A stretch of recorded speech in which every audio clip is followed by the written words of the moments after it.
आईचा phone. Hello, हा बोल आई. Hello hello hello.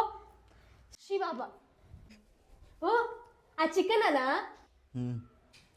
ए इकडे उठ उठ इकडे. नमस्कार कर पर बघ. काय केलंस हे? बघा बघा म्हणून सांगत होते मराठी शाळेत घाला. गायींनी भरलेला ट्रक कत्तलखान्यात नेताना पकडला. अरे आपल्या गोमातेला मारतात.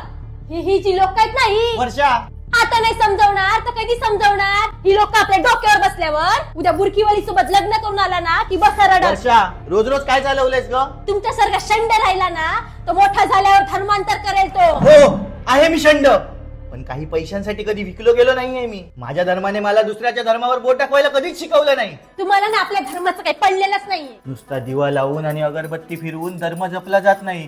धर्माची ज्योत इथून पेटावी लागते, इथून. अरे आपल्यालाच आपल्या धर्माचा अभिमान राहिला नाहीये तर आपण आपल्या मुलांकडून काय अपेक्षा ठेवणार? म्हणून भान असू द्या, या वैष्णवांच्या भूमीवरील हिरण्यगर्भात हिंदू धर्माची केसरी पताका नेहमी धगधगती ठेवणं ही आपली जबाबदारी आणि काळाची गरज आहे.